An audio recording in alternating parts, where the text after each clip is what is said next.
નમસ્કાર વિદ્યાર્થી મિત્રો, નીલકંઠ વિદ્યાપીઠમાં આપ સૌનું હાર્દિક સ્વાગત છે. આપણે લાસ્ટ વિડિયોની અંદર સોલ્ટ હાઇડ્રોલિસિસ ભણતા હતા. સોલ્ટ હાઇડ્રોલિસિસની અંદર આપણે એસિડ અને બેઝ, સ્ટ્રોંગ એસિડ અને વીક બેઝ, સ્ટ્રોંગ બેઝ અને વીક બેઝ એનું મિશ્રણ, જુદા જુદા સોલ્ટના પ્રકારો કે સોલ્ટ સ્ટ્રોંગ એસિડ અને સ્ટ્રોંગ બેઝ થી કયા સોલ્ટ બને, સ્ટ્રોંગ એસિડ અને વીક બેઝ લઈને સોલ્ટ, અને વીક એસિડ અને સ્ટ્રોંગ બેઝ અને વીક એસિડ અને વીક બેઝ આ સોલ્ટ આપણે ભણ્યા. અને લાસ્ટમાં સ્ટ્રોંગ એસિડ અને સ્ટ્રોંગ બેઝ અને સોલ્ટ અને એના સોલ્ટનું હાઇડ્રોલિસિસ આપણે ભણ્યા હતા. ઉદાહરણ તરીકે સોલ્ટ ઓફ સ્ટ્રોંગ એસિડ અને સ્ટ્રોંગ બેઝ, આનું સોલ્ટનું આપણે એક્ઝામ્પલ લઈએ તો NaCl. આપણને ખ્યાલ છે કેટાઇન બેઝમાં આવે, કેટાઇન અહીં Na+ છે, શેમાંથી મળશે આપણને તો કે બેઝમાંથી મળશે, અને એનાઇન શેમાંથી મળશે એસિડમાંથી.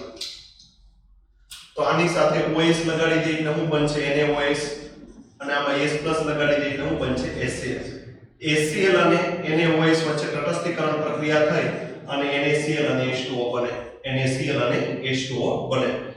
આ NaCl શેમાંથી મળ્યો આપણને તો કે સ્ટ્રોંગ એસિડ અને સ્ટ્રોંગ બેઝના મિશ્રણ, અને એનો સોલ્ટ છે. આમાંથી કેટાઇનનું આપણે હાઇડ્રોલિસિસ કરવામાં આવે, કેટાઇનનું કરવામાં આવે હાઇડ્રોલિસિસ. તો કેટાઇનનું હાઇડ્રોલિસિસ કરતા આપણને શું મળશે તો કે NaOH plus H plus, NaOH એકવાસ અને H પ્લસ એકવાસ. એનાઇનનું કેટાઇનનું હાઇડ્રોલિસિસ કરવામાં આવે તો આવું મળે. હવે આપણે જાણીએ છીએ કે NaOH સ્ટ્રોંગ બેઝ છે. NaOH શું છે? Strong base. એનું 100% આયનીકરણ થઈ છે, એમાં રૂપાંતર થશે તો કે Na+ અને OH માઈનસ, Na+ અને OH માઈનસ. દ્રાવણની અંદર ઓલરેડી H+ છે, તો H+ અને OH માઈનસ શું બનાવશે તો કે H2O. શું બનાવશે? H2O. તો અહીં ઓલરેડી આપણી પાસે દ્રાવણ કોણ હતું તો કે Na+ અને H2O. તો અહીંયા આપણી પાસે સ્ટ્રોંગ એસિડ અને સ્ટ્રોંગ બેઝના મિશ્રણમાંથી અહીંયા જે આપણને જે સોલ્ટ બને છે એ સોલ્ટનો જે સ્ટ્રોંગ ભાગ હશે એનું હાઇડ્રોલિસિસ પોસિબલ નથી, કારણ કે હાઇડ્રોલિસિસ કરતા આપણને પાછું જે મૂળ હતું પ્રક્રિયા આપણને પાછું મળશે. આ પ્રક્રિયા ક્યારે ફોરવર્ડ ડાયરેક્શનની અંદર આગળ વધશે નહીં. પ્રક્રિયા કઈ ડાયરેક્શનમાં આગળ વધશે તો કે બેકવર્ડ ડાયરેક્શનમાં. એટલે આપણી પાસે નિપજ પ્રક્રિયાનો પ્રક્રિયા જ રહેશે, નિપજમાં રૂપાંતર થશે નહીં. આપણે એવું ભણી ગયા કે સોલ્ટ આ જે સ્ટ્રોંગ એસિડ અને સ્ટ્રોંગ બેઝમાંથી જે સોલ્ટ બને એ એક્ઝામ્પલ આપણે ઘણા બધા લઈએ કીધું. ઉદાહરણ તરીકે NaCl લીધું, એવી રીતે KCl લઈએ, Na2SO4 લઈએ, Na2SO4. આ બધા સ્ટ્રોંગ એસિડમાંથી અને સ્ટ્રોંગ બેઝમાંથી મળતા સોલ્ટ છે. તો આ સોલ્ટનું હાઇડ્રોલિસિસ આપણે ક્યારે કન્સિડર કરવાના નથી, કારણ કે આ સોલ્ટનું હાઇડ્રોલિસિસ થવાનું નથી. એવી જ રીતે અહીંયા Cl- એનું હાઇડ્રોલિસિસ કરવામાં આવે તો Cl- ના હાઇડ્રોલિસિસ થી શું બનશે? HCl અને OH માઈનસ. HCl એકવાસ અને OH માઈનસ એકવાસ. હવે HCl આપણને ખ્યાલ છે સ્ટ્રોંગ એસિડ છે, એનું 100% આયનીકરણ થઈ શું બનશે તો કે H+ અને Cl માઈનસ, H+ એકવાસ અને Cl માઈનસ એકવાસ વત્તા OH માઈનસ એકવાસ. આ OH પ્લસ અને OH જોડાઈને શું બનાવશે તો કે H2O, અને દ્રાવણની અંદર કોણ છે Cl માઈનસ. એટલે જે પ્રક્રિયા હતો એ મૂળ પ્રક્રિયા આપણને પાછું મળશે. એટલે આ પ્રક્રિયા એ ક્યારે ફોરવર્ડ ડાયરેક્શનની અંદર આગળ વધવાની નથી. તો એક વસ્તુ યાદ રાખજો, સ્ટ્રોંગ એસિડ અને સ્ટ્રોંગ બેઝ માંથી બનતા સોલ્ટનું હાઇડ્રોલિસિસ આપણે ક્યારે કન્સિડર કરવાના નથી. અને આની pH, આ તટસ્થ સોલ્ટ છે એની pH કેટલી હશે તો કે 7. pH કેટલી હશે? 7. અને pH ઓલવેઝ 7 હોય. આ જે સોલ્ટ છે ન્યુટ્રલ સોલ્ટ છે, તટસ્થ સોલ્ટ છે, તટસ્થ ક્ષાર છે. આમાંથી જે ક્ષાર બનશે કેવો ક્ષાર બનાવશે? તટસ્થ ક્ષાર. એની pH કેટલી મળશે આપણને? 7. તો આની અંદર આપણે સ્ટ્રોંગ એસિડ અને સ્ટ્રોંગ બેઝનું હાઇડ્રોલિસિસ કરવામાં આવે તો એનું હાઇડ્રોલિસિસ પોસિબલ નથી, આપણે ક્યારે કન્સિડર કરવાના નથી. હવે વિદ્યાર્થી મિત્રો આપણે ભણીએ સ્ટ્રોંગ એસિડ અને વીક બેઝ લઈ. સ્ટ્રોંગ એસિડ અને વીક બેઝ ભણીએ પહેલા આ વસ્તુ ખૂબ સમજવી જરૂરી છે કે અહીંયા આપણે NaCl લીધું તો આપણને ખ્યાલ આવવો જોઈએ કે NaCl કયા એસિડ અને કયા બેઝમાંથી મળતો સોલ્ટ છે, કયા એસિડ અને કયા બેઝમાંથી મળતો સોલ્ટ છે, ક્ષાર છે આપણે ખબર પડવી જોવે એને આધારે આપણે નક્કી કરી કે સ્ટ્રોંગ એસિડ અને સ્ટ્રોંગ બેઝ છે કે સ્ટ્રોંગ એસિડ અને વીક બેઝ છે કે વીક એસિડ અને સ્ટ્રોંગ બેઝ છે કે વીક એસિડ અને વીક બેઝ પહેલા આપણને ક્ષાર ઓળખતા આવડતા હોવા જોવે હવે એ બીજી વસ્તુ મને મેં શીખવાડ્યું કે હંમેશા કેટાયન સી ક્યાંથી મળવાનું છે તો કે કેટાયન ફ્રોમ બેઝ માંથી મળવાનું છે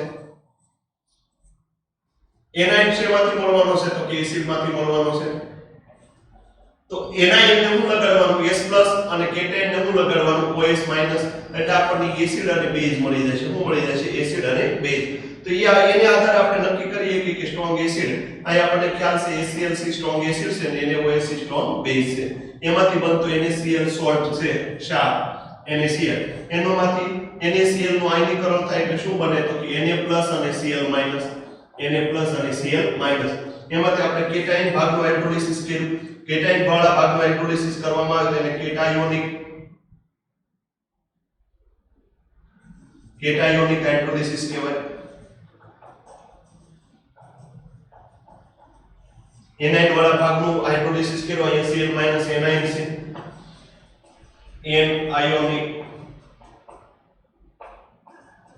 એનાયોનિક હાઇડ્રોલિસિસ કહેવાય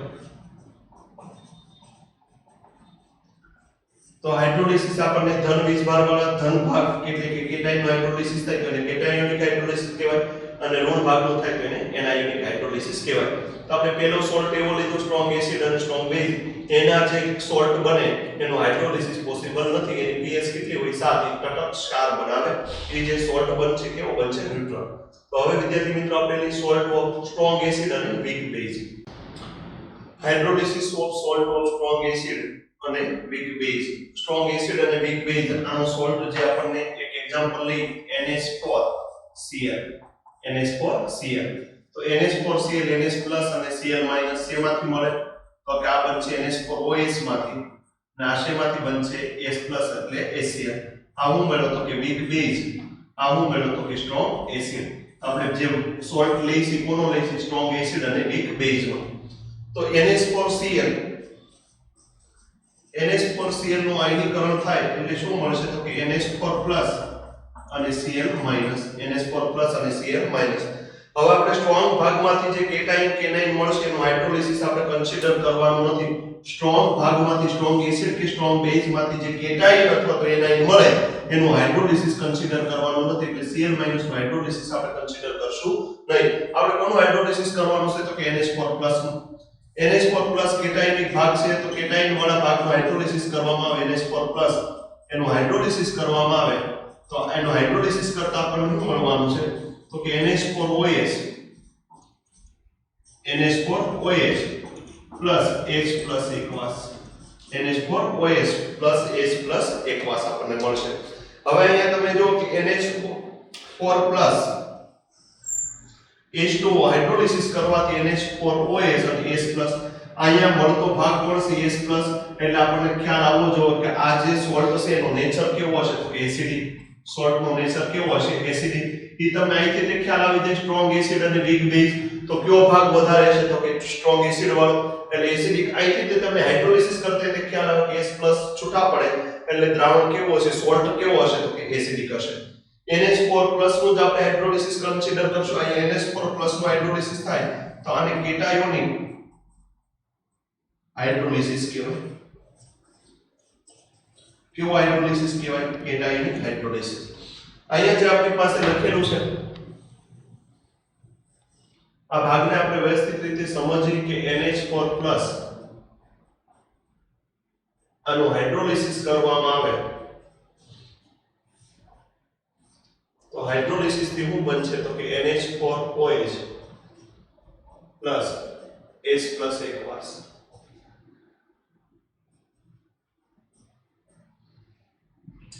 હાઇડ્રોલિસિસ કરવામાં આવે આ રિએક્શન જે છે આ રિએક્શન નું નામ શું કહેવાય તો કે હાઇડ્રોલિસિસ એટલે જલીયકરણ તો આનો અસળાંક અને અસળાંકને આપણે સંતુલન અસળાંકને આપણે કેમ એસિડ હોય તો Ka નામ આપતા બેઝ હોય તો Kb નામ આપતા એ માના સંતુલન અસળાંકને KH નામ આપશું KH હાઇડ્રોલિસિસ કોન્સ્ટન્ટ જલીયકરણ અસળાંક હાઇડ્રોલિસિસ કોન્સ્ટન્ટ ગુજરાતીમાં શું કહેવાય છે જલીયકરણ આખી પ્રક્રિયાને જલીયકરણ કહેવાય અને એનો અસરાંક છે એટલે જલીયકરણ અસરાંક કહેવાય. તો અહીંયા હાઇડ્રોલિસિસ થાય તો હાઇડ્રોલિસિસના સંતુલન અસરાંકને KH વડે દર્શાવાય. KH NH4O સોરી KH ને શું કહેવાય? હાઇડ્રોલિસિસ કોન્સ્ટન્ટ અથવા તો જલીયકરણ અસરાંક. હવે વિદ્યાર્થી મિત્રો અહીંયા એક વસ્તુ આપણે શીખવાની છે કે NH4+ છે. NH4+ એ સંયુગ્મન એસિડ છે. કોના માટે? તો કે NH4+ છે એ NH3 માટે, NH3 અથવા NH3 એકવાસ અથવા તો NH4OH માટે, NH4OH માટે કેવો છે? સંયુગ્મન એસિડ. તો કેવી રીતે સંયુગ્મન એસિડ? તો NH3 એકવાસ, NH3 એકવાસ ને આપણે શું લખીએ કે? તો કે NH4OH. શું લખીએ કે? NH4OH. NH4OH અથવા તો NH3 ઈ S+ મેળવી અને હું બનાવશે NH4+. હું બનાવશે NH4+. આ ભાગ કેવો છે? NH3 તો કે બેઝ. તો બેઝ ને અનુરૂપ શું મળે? તો કે કોન્જુગેટ એસિડ. Conjugate acid. તો NH4+ છે ઈ કોન્જુગેટ એસિડ એટલે કે સંયુગ્મન એસિડ. કોના માટે? NH3 અથવા તો NH4OH માટે કેવો છે? તો કે કોન્જુગેટ એસિડ છે. ફરીથી અહીંયા NH4+ છે NH3+ NH3 અથવા તો NH4OH માટે કોન્જુગેટ એસિડ છે. હવે આપણે એક વસ્તુ ભણી ગયા કે જે કોન્જુગેટ એસિડ બેઝ હોય, જે કોન્જુગેટ એસિડ બેઝ હોય એનો Kw ની કિંમત કેટલી મળે? તો કે Kw Ka × Kb. આપણે કોન્જુગેટ એસિડ બેઝ પેર માટે આપણે એવું ભણી ગયા છે કે કોન્જુગેટ એસિડ બેઝ પેર હશે એની માટે Kw Ka × Kb. તો અહીંયા આપણને ખ્યાલ આવવો જો કે NH4+ અને NH4OH એકબીજાની કોન્જુગેટ એસિડ બેઝ પેર છે. કોન્જુગેટ એસિડ બેઝ પેર છે. અહીંયા NH3 એક S+ મેળવીને NH4 બનાવશે. NH3 નો નેચર કેવો છે? બેઝ. અને NH4+ બનશે શું બનશે? Conjugate acid. તો આપણને એટલીસ્ટ એટલો અહીંયા ખ્યાલ અંદાજ આવી જાવો જો કે અહીંયા કોન્જુગેટ એસિડ બેઝ પેર છે અને કોન્જુગેટ એસિડ બેઝ પેર માટે, કોન્જુગેટ એસિડ બેઝ પેર માટે આપણે શું લખીએ કે? તો કે કોન્જુગેટ એસિડ બેઝ પેર માટે Kw Ka × Kb. તો ઉપર નીચે રિએક્શન છે પાછી આપણે લખીએ NH4+ એનું હાઇડ્રોલિસિસ કરવામાં આવે તો હાઇડ્રોલિસિસ થી આપણને શું મળે? તો કે NH4OH અને S+ એકવાસ. આ શું છે? તો કે કોન્જુગેટ એસિડ. એસિડ માટે આપણે શું વ્યાખ્યાયિત કરીએ કે? તો કે Ka. એસિડ માટે શું વ્યાખ્યાયિત કરીએ કે? Ka. અહીંયા ખ્યાલ આવી ગયો કે KH કારણ કે આપણને એક જ રિએક્શન છે. અહીં હાઇડ્રોલિસિસ થાય તો હાઇડ્રોલિસિસ કોન્સ્ટન્ટ આપણે લેવાનું છે. તો અહીં K KH. તો K ની વેલ્યુ કેટલી છે? તો કે K આપણે આમ લખીએ કે Kw/Kb. કારણ કે કોન્જુગેટ એસિડ બેઝ પેર માટે આપણી પાસે આવું સૂત્ર છે કે Kw Ka × Kb. અહીં K ને સૂત્રનો કરતા બનાવી તો K શું લખીએ કે? તો કે Kw/Kb. આવું આપણે લખીએ કે તો K Kw/Kb. હવે અહીંથી થોડુંક વિચારો કે Ka અને KH તો ઇક્વલ છે તો KH Kw/Kb. KH Kw/Kb.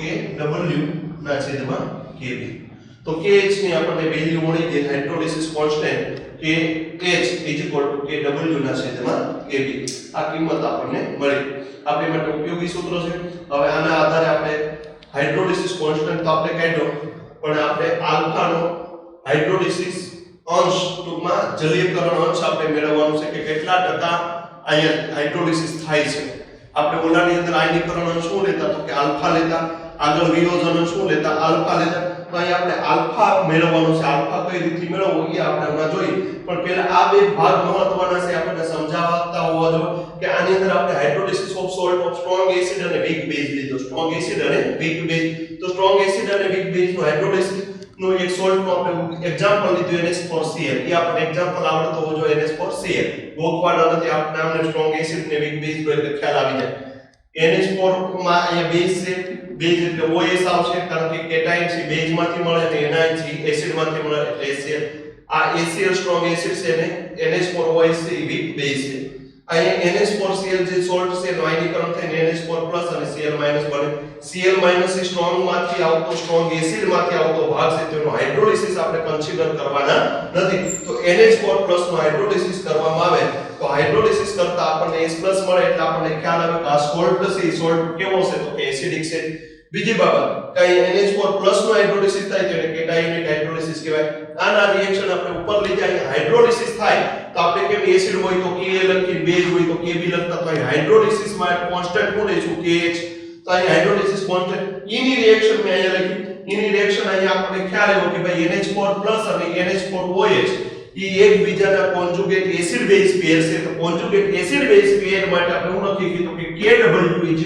K ગુણ્યા Kb તો કોન્જુગેટ એસિડ છે તો એની માટે એનો સંતુલન અચળાંક શું હશે તો કે K તો K = K ને સૂત્રનો કરતા બનાવો તો K KW ના છેદમાં Kb તો K એટલે શું છે તો કે હાઇડ્રોલિસિસ કોન્સ્ટન્ટ આપણે લખીએ કે તો કે K KH તો KH આપણી પાસે શું આવ્યું તો કે KW ના છેદમાં Kb એટલું લોકો હવે આગળ સૂત્રની તારવણી કરી આપણી પાસે જે રિએક્શન હતી NH4+ નો હાઇડ્રોલિસિસ કરવામાં આવે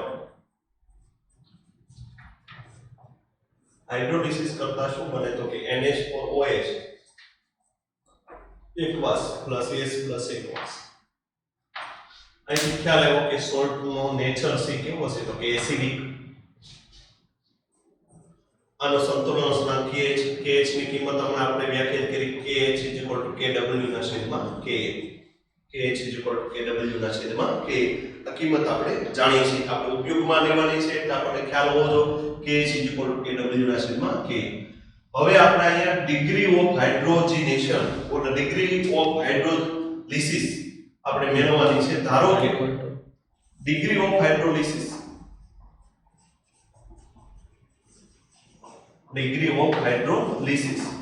જલીયકરણ અંશ H હોય જલીયકરણ અંશ કેટલો હોય H તો ડિગ્રી ઓફ હાઇડ્રોલિસિસ આપણે કઈ રીતે મેળવશું અહીંયા આપણને ખ્યાલ છે કે આની શરૂઆતની સાંદ્રતા C હોય તો આની સાંદ્રતા કેટલી છે તો કે C - C આલ્ફા કેટલી છે C - C આલ્ફા H2O ની આપણે સાંદ્રતા કન્સિડર કરવાની નથી આપણે રાસાયણિક સંતુલનની અંદર ભણી ગયા કે H2O લિક્વિડ સ્વરૂપ હોય તેની સાંદ્રતા ક્યારે આપણે કન્સિડર કરશું નહીં આ કેટલો છે તો કે CH અને H+ ની સાંદ્રતા કેટલી છે CH આપણે જાણીએ છીએ C - CH CH KW sorry KH નિપજની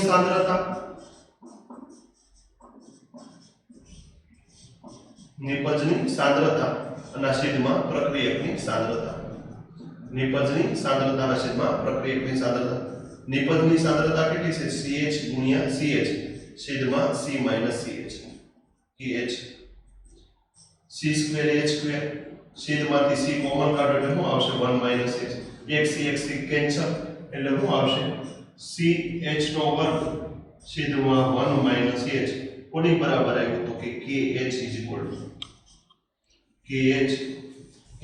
આપણી પાસે સૂત્ર આવ્યું CH² છેદમાં 1 - H ફરીથી અહીંયા આપણને ખ્યાલ છે કે સંતુલન અવસ્થાની સાંદ્રતા કેટલી છે C - CH તો અહીં કેટલું રૂપાંતર થાય છે CH H શું છે તો કે ડિગ્રી ઓફ હાઇડ્રોલિસિસ એટલે જલીયકરણ અંશ કે કેટલા ટકા વિયોજન થવાનું છે આયનીકરણ થવાનું છે તો એના આધારે KH એટલે સંતુલન અચળાંક છે હાઇડ્રોલિસિસ કોન્સ્ટન્ટ છે હાઇડ્રોલિસિસ કોન્સ્ટન્ટ KS નિપજની સાંદ્રતાના છેદમાં પ્રક્રિયકની સાંદ્રતા H2O ની સાંદ્રતા આપણે કન્સિડર કરવાના નથી લિક્વિડ ફોર્મમાં છે KH આપણને ખ્યાલ આવે CH ગુણ્યા CH ના છેદમાં C - H C ગુણ્યા C એટલે C નો વર્ગ H ગુણ્યા H એટલે H નો વર્ગ નીચેમાંથી C કોમન કાઢો એટલે શું આવશે 1 - H નીચેનામાંથી C કોમન કાઢો એટલે શું આવશે 1 - H CC કેન્સલ એટલે CH² છેદમાં 1 - H કોની બરાબર આવ્યું તો કે KH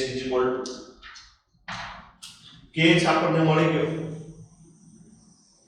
હવે અહીં આપણી પાસે જે સૂત્ર છે એ સૂત્રને ખાલી સમજવાનું છે CH² છેદમાં 1 - H હવે આપણે અહીંયા જાણીએ છીએ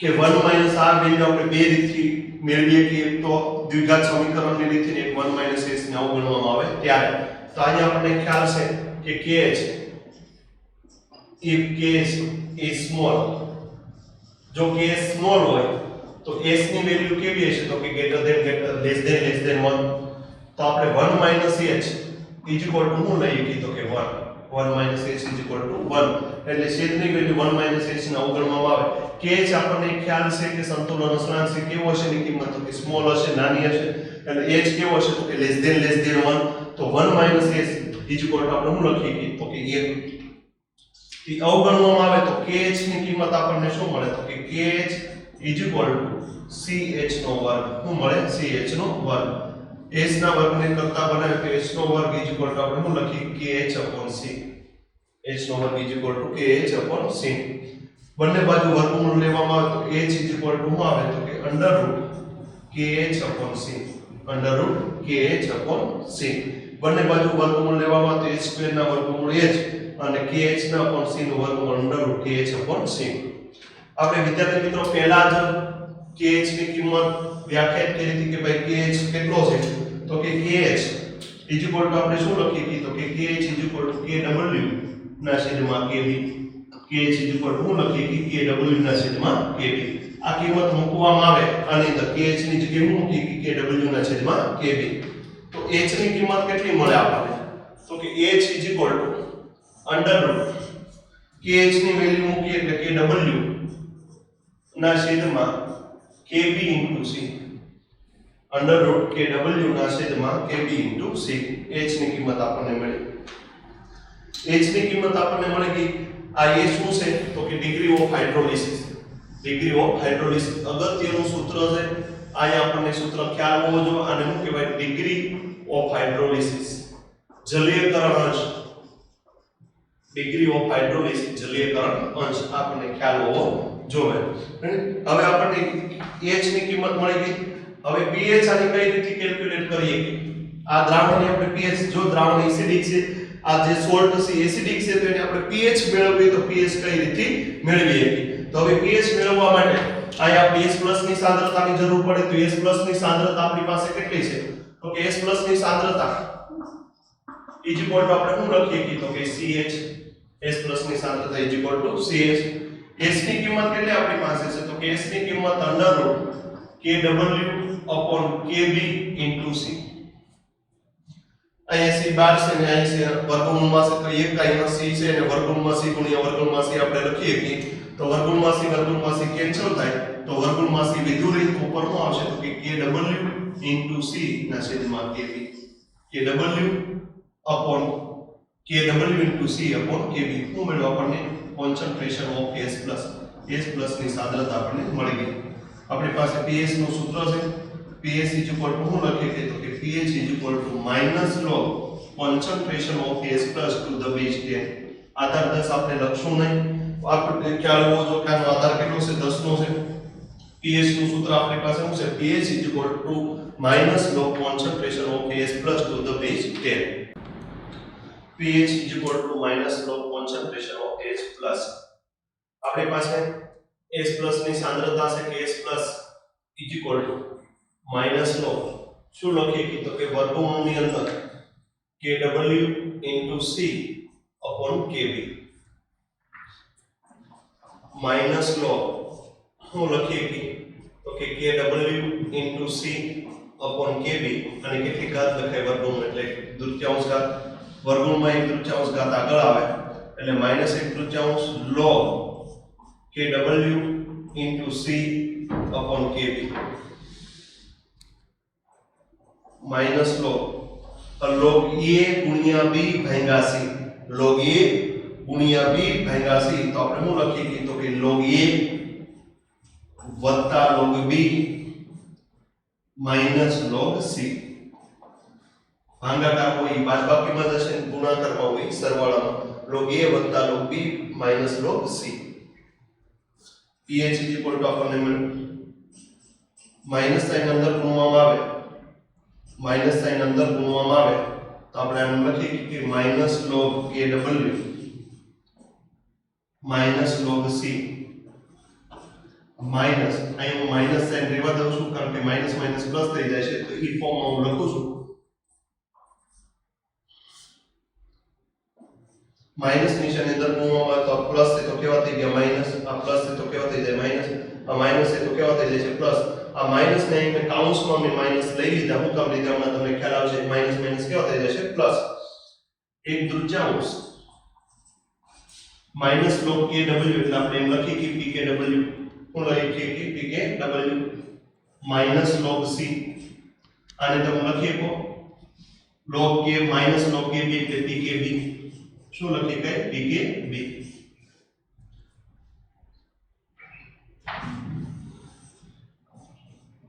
pH equal 1/3.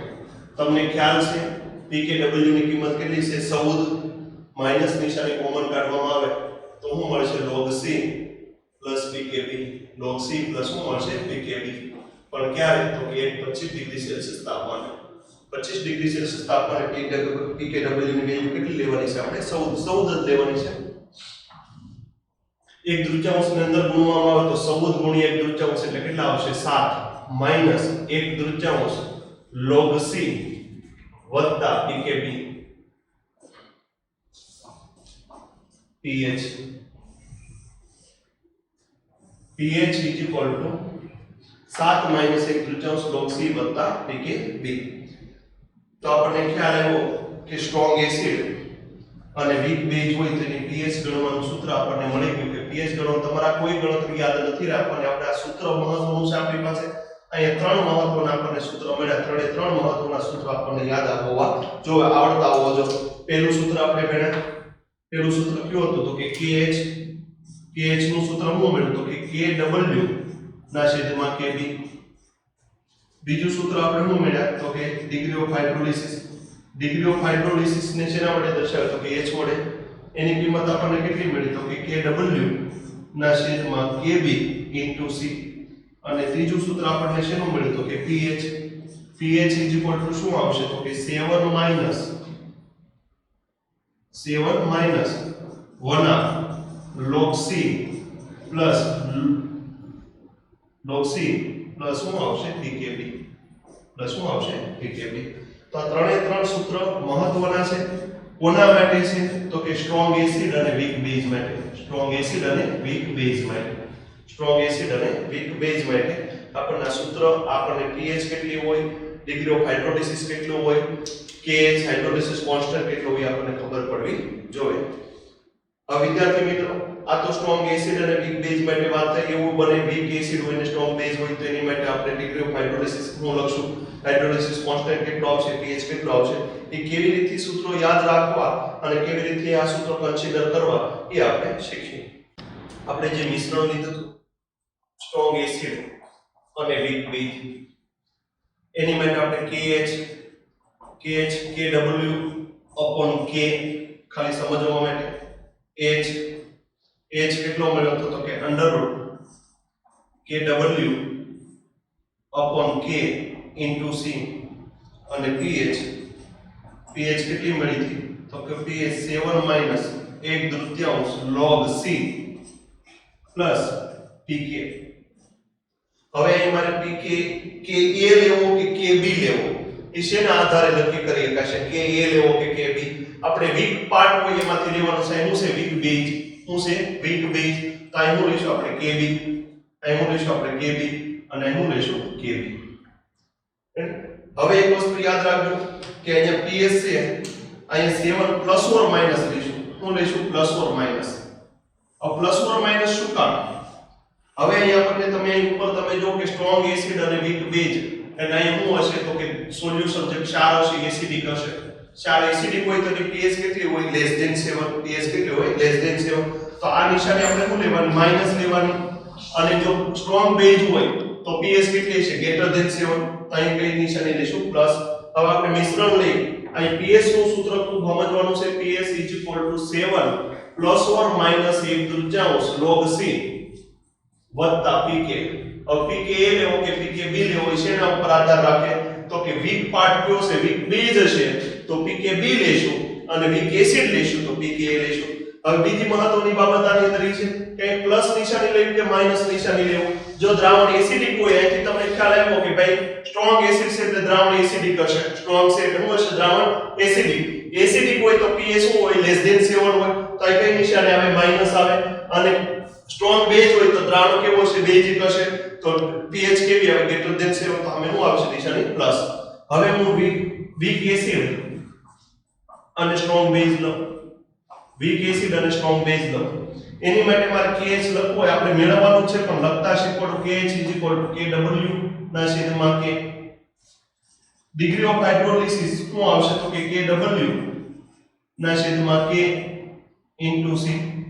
અને pH કેટલી આવશે? તો કે pH 7. હવે અહીંયા આપણને ખ્યાલ આવે સ્ટ્રોંગ બેઝ છે એટલે દ્રાવણ બેઝિક છે એટલે નિશાની કઈ આવશે? પ્લસ 1/3 log C વત્તા pK. अब pK એ છે કે pK B છે એ શેના ઉપર આધાર રાખે? તો કે મિશ્રણ ઉપર.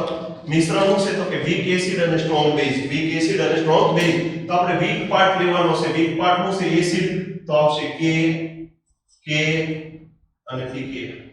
K અને AK. હવે તમને એમ થાય છે બંને વીક હોય તો શું કરવાનું? આપણે આ બધા સૂત્રો મેળવવાના છે પણ અત્યારે સાથે ખાલી કેવી રીતે યાદ રાખવા? વીક એસિડ અને વીક બેઝ હોય, વીક એસિડ અને વીક બેઝ હોય તો કઈ રીતે? તો એનો KH કઈ રીતે લખશો? વીક એસિડ અને વીક બેઝ માટે મારે KH લખવું હોય તો KH KW ના છેદમાં K * KB. વીક એસિડ અને વીક બેઝ માટે KH શું આવશે? KH KW K * KB. Degree of hydrolysis આમાં વીક એસિડ અને વીક બેઝ માટે H/1 - H આવી રીતે દર્શાવશું. H/1 - H શું આવશે? તો કે H/1 - H KW ના છેદમાં K * KB. KW ના છેદમાં √KW ના છેદમાં K * KB. Degree of hydrolysis અહીં આપણે H વડે દર્શાવતા એનું આવશે H/1 - H √KW ના છેદમાં K * KB. વીક એસિડ અને વીક બેઝ હોય તો આની pH કેટલી આવશે? કે વીક એસિડ અને વીક બેઝ હોય તો આની pH આપણે કઈ રીતે લખશું? તો આની pH કેટલી આવશે? તો કે 7 + 1R pKa - pKb. pKa - pKb. Weak acid અને વીક બેઝ ની pH કેટલી આવશે? તો કે 7 + 1R pKa - pKb. હવે અહીંયા તમને એમ થાય કે સાહેબ સોલ્ટ એસિડિક છે કે બેઝિક છે, કઈ રીતે નક્કી કરીએ? કાઈ જો pKa pKb હોય, pKa ની કિંમત pKb કરતા વધારે હોય તો આ જે સોલ્ટ હશે બેઝિક હશે. સોલ્ટ કેવો હશે? બેઝિક. તો કે કઈ રીતે? તો કે pKa ધારો કે 4 લઈને આ 3 લઈ એટલે 4 > 3 4 - 3 એટલે 1 વધ્યો એટલે આ pH > 7 આવશે. pH > 7 એટલે સોલ્ટ કેવો હશે? કે બેઝિક. જો pKa લેસ ધેન pKb હોય, pKa લેસ ધેન pKb હોય તો સોલ્ટ જે હશે કેવો હશે? એસિડિક. સોલ્ટ કેવો હશે? એસિડિક. તો અહીંયા આપણને ખાસ ખ્યાલ આવવો જોઈએ. આની ઉપરથી તમને ખ્યાલ આવી જાય કે સોલ્ટ કેવો હશે? તો કે સ્ટ્રોંગ બેઝ એટલે બેઝિક. આ સોલ્ટ કેવો હશે? સ્ટ્રોંગ એસિડ છે એટલે એસિડિક. પણ વીક એસિડ અને વીક બેઝ ની અંદર સોલ્ટ તમે pK અને pKb ની કિંમત ઉપર તમે નક્કી કરી શકો. pKa > pKb તો બેઝિક અને pKa < pKb તો એસિડિક. એની pH અહીંયા સંતુલન અચળાંક, hydrolysis constant KH, degree of hydrolysis અને pH કઈ રીતે મેળવવી, સૂત્રો કઈ રીતે યાદ રાખવી મહત્વના છે. મેં તમને યાદ રાખતા શીખવાડ્યા. અત્યારે આજે આપણે ભણ્યા hydrolysis of salt of strong acid and weak base. એનો હાઇડ્રોલિસિસ કોન્સ્ટન્ટ કેવી રીતે આપણે હાઇડ્રોલિસિસ કોન્સ્ટન્ટ મેળવતા શીખ્યા, ડિગ્રી ઓફ હાઇડ્રોલિસિસ અને એની pH ની ગણતરી કરતા શીખ્યા. હવે નેક્સ્ટ પીડીએફ ની અંદર આપણે hydrolysis of weak acid and strong base આપણે ભણવાનું છે. સાથે સાથે hydrolysis of salt of weak acid and weak base એનો હાઇડ્રોલિસિસ ભણવાનું છે. અને એને લગતા એક્ઝામ્પલો આપણે કરશું એટલે તમને ખ્યાલ આવી જશે કે આ સૂત્રો શું કહેવા માંગે છે, આ સૂત્રનો ઉપયોગ કે આપણે કરવાનો છે અને કેવી રીતે સૂત્રો કઈ જગ્યાએ વાપરવાના છે. પણ એ પહેલા તમને સોલ્ટ જે પ્રકારનો આપેલો હોય તો તમને ખ્યાલ આવવો જોઈએ કે સોલ્ટ શેનો બનેલો છે. વીક એસિડ અને વીક બેઝ નો બનેલો છે, વીક એસિડ અને સ્ટ્રોંગ બેઝ નો બનેલો છે, સ્ટ્રોંગ એસિડ અને વીક બેઝ નો બનેલો છે કે સ્ટ્રોંગ એસિડ અને સ્ટ્રોંગ બેઝ નો બનેલો છે. આ સોલ્ટ શેમાંથી બન્યો એ આપણને ખ્યાલ આવવો જોઈએ. વિદ્યાર્થી મિત્રો, આજે આપણે hydrolysis of salt of strong acid અને વીક બેઝ આપણે ભણ્યા અને એને આધારે આપણે ધી હાઇડ્રોલિસિસ કોન્સ્ટન્ટ KH ની value Shikha, degree of hydrolysis આપણે શીખા અને સાથે સાથે એની pH કેવી રીતે ગણતરી કરવી અને બાકીના બધાની pH કેવી રીતે મેળવવી, એની હાઇડ્રોલિસિસ કોન્સ્ટન્ટ કેવી રીતે તારવવો એ આપણે શીખવાના છે, પણ આપણને સૂત્ર આવડતા હોવા જોઈએ. તો વિડિયો લેક્ચર જોવા બદલ વિદ્યાર્થી મિત્રો ખૂબ ખૂબ આભાર. ધન્યવાદ.